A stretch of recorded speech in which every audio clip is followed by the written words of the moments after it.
Hello everyone, this is Joran from Economia, your destination for financial independence, tips to spend and invest wisely. Last time we had our part 1 on how to invest in a recession. Today it's part 2. We're going to go into details into the steps you can take. It would mean a lot to us if you could click the like button. Let's get started. And then, if you have some extra money, what do we do then? Well, it depends where you live. If you are lucky enough to live in a country like Singapore, with a very interesting tax approach to investment and retirement, your situation is going to be different than most of us. In Singapore, there is the Central Provident Fund, or CPF. That's a mandatory for all employers and employees.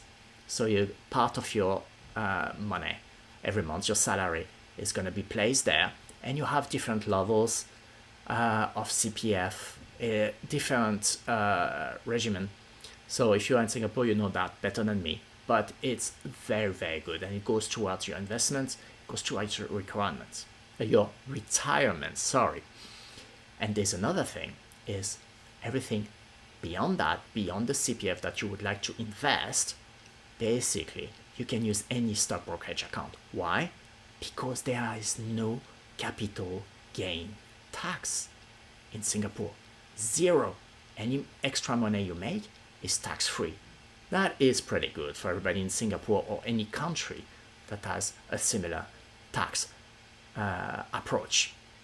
When I was based in Singapore, I enjoyed that very much. But if you're living in the US, in Western Europe, in Japan like me, or any country that actually is taxing capital gains, then we need to look at something else. There, we're going to look at stock brokerage accounts. Basically, as the name indicates, you open an account in a stock brokerage. It could be a bank, it could be an online stock brokerage, or another kind of stock brokerage, and you use there your extra money that you still have after investing with your employer, investing on your own, that you can invest there for extra financial products. However, the tax treatment is going to be depending on where you live. So you have to look at it. It's going to be also depending on for how long you keep those financial products and how much capital gains you have.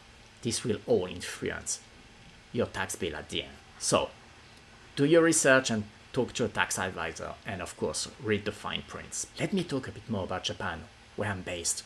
You have actually a lot of different brokerage accounts. Some actually have some tax benefits. They are called NISA, and you have a lot of different NISA. There's a basic NISA, Tsumitate NISA, and Junior NISA, which is going to disappear in 2023. Basically, they offer you some kind of tax deferred treatment or tax-free capital gain, as long as you limit your investment to the maximum threshold, which is quite low actually, and if you roll over inside the same plan. They're quite interesting, offered by most banks as well, so have a look. It's a good first step after you've done all the retirement accounts that we've talked about. Again, look at the fine prints, and there's little caveat is that your investment can be only in funds or in stocks that are Japan-based or issued by Japanese financial institution. So a bit of limitation, a bit less exposure, if you will, to the global markets, although there are some funds that can help you. So here you go. Those are the ways to invest in the stock markets. Now, what do you invest in? Well, you might be a bit surprised, but what I'm going to recommend and what I personally do are index funds. Yep, no stock picking. Why? Well, it's not my idea. Let's look at what one of the gods of investing said, Warren Buffett, in his annual meeting in 2020. In my view, for most people, the best thing to do is to own the S&P 500 index fund. Why index funds? Well, first, they are easy to understand and easy to buy. They offer very low fees, and you don't have to worry about stock picking. If you're receiving dividends, they can automatically be reinvested. and you can invest and set up a monthly investment, recurring investment, very, very easily. You probably know big names like Vanguard, which was basically the creator, the first company to do those index funds. And then you have others like Prudential, or in Japan you can have Nomura. You have a lot of these different index funds around, and index funds companies that provide them. So it's really, really interesting. And for most of us investors who don't have time to do stock picking, this is the best approach. Of course, besides index funds, you have ETFs, exchange traded funds. That works the same way that usually replicates those index funds, but usually they have lower fees and they are exchange and more liquid. Now, what kind of index funds do you need? Or what kind of index funds are over there? There are hundreds, there are thousands, but the easiest way to start is the index funds that, as the name indicates, are investing on indexes. What kind? If you're in the US, you have index funds on the S&P 500, the 500 largest capitalization on the New York Stock Exchange. That gives you a broad exposure. You have a total market index fund, everything that's listed, regardless of the size. You have some that are on the smaller size companies, smaller capitalization. You have some that are technology focused, the Nasdaq. The fast growth, you have the dividend index funds, you have many. On to each countries, you're going to have the same. If you're in Japan, it's going to be on the topics. If you are in Singapore, that's going to be on the STI. You have many of those, depending where you are. So you have your local stock market, whether it's the top ones, large ones, small ones, depending. Then you're going to have those that are looking at, as I was mentioning, growth stocks, cyclical stocks. Then you also want to do not only your market, maybe you want to look at international exposure. This is also, as I mentioned, an easy way to invest and one of the best way to do it, according to Warren Buffett and many others. So, what else? You may ask, what else can I invest in? Because we've been talking about the stock market mainly, or exclusively until now. Well, actually, the first thing that could come to mind is life insurance and other plans provided by insurance companies. If your loved ones are depending on you for food and shelter, life insurance makes a lot of sense. In case something bad happens to you, you're unable to work, this life insurance money is going to help your loved ones.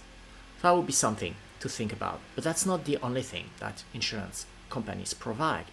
They may provide you with investment for the education of your children or loved ones that you can invest over time.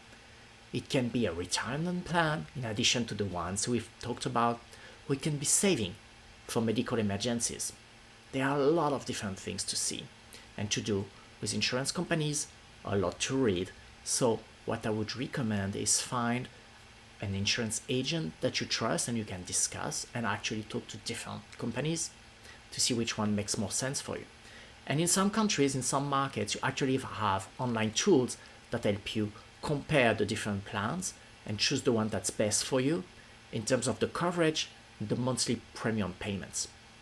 I promise in the future we will have an episode just on those plans from insurance companies, and I'll tell you what I've been doing and we'll explore more details, and I'll try to have a guest as well, but that's going to be for the future. Now that we've seen that, what else can you do? Of course, there's real estate. So real estate is buying a piece of property to live or to rent out. And you do that for the long run, 10 years or more. And you can, actually, if you rent it out, create passive income for yourself, so additional income, and also grow your wealth. Because in most countries, real estate prices and land prices tend to go up. When I'm based in Japan, the prices have not been going up for the longest time. Now recently, the prices are going up crazy, but it's still playing catch up since the last decades I mentioned earlier.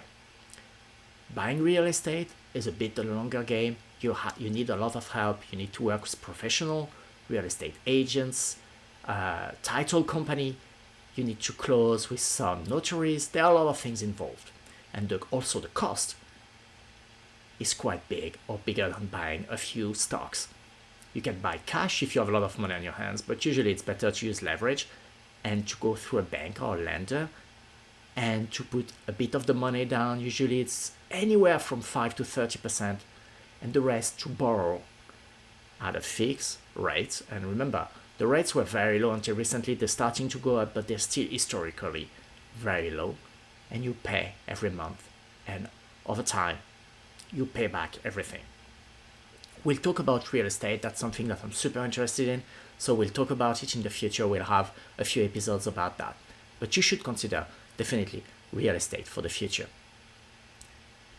Then what else? I know some of you have been waiting for that. Of course, cryptocurrencies. It's been the talk of town for the past few years, and for good reasons. Some people have invested a few $100s that have become hundreds of millions of dollars, even billions in some cases. You've heard about Bitcoin, you've heard about Ethereum, Solana, Cardano, a lot, and many more, probably Dogecoin and Shiba Inu as well. Thanks for, small ways to Elon Musk, I would guess. So basically, this is really an extra. You should just think about it as a small amount of your overall investment, no more than 5%, I believe. But again, I'm just someone on YouTube, so do your own research and you choose on your own how much money you want to invest there. And actually, most of the largest banks recommend their customers to acquire some, to diversify their portfolio. And to be honest, until recently, it's been growing so fast that it was actually improving very well the return of an overall portfolio just by being a few percentage points of the overall invested amounts. So have a look at it. We're gonna talk and we're gonna have a specialized or a focused, I should say, video about it, and make sure not to use more money than you can lose because there's higher risk with cryptocurrencies. So time to sum up. The economic situation is not good, to say the least. The international, the geopolitical situation is not good either. And that's why the economy is slowing down. Prices are going up, rates are going up, markets are going down. It's a tough time, but it's also a time of opportunities where you can start investing or continue investing regularly. The extra money you don't need, after obviously having put all your emergency fund in a saving account and have enough money on the side for emergencies. And as I mentioned in this whole video, you can look at employer retirement accounts, your own particular individual retirement accounts, stock brokerage accounts, real estate, and cryptocurrencies.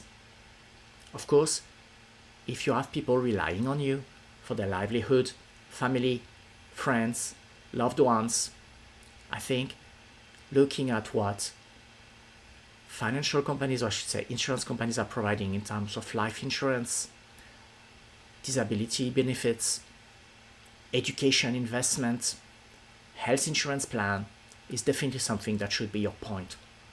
That comes at 1.5, making sure that you provide for your loved ones.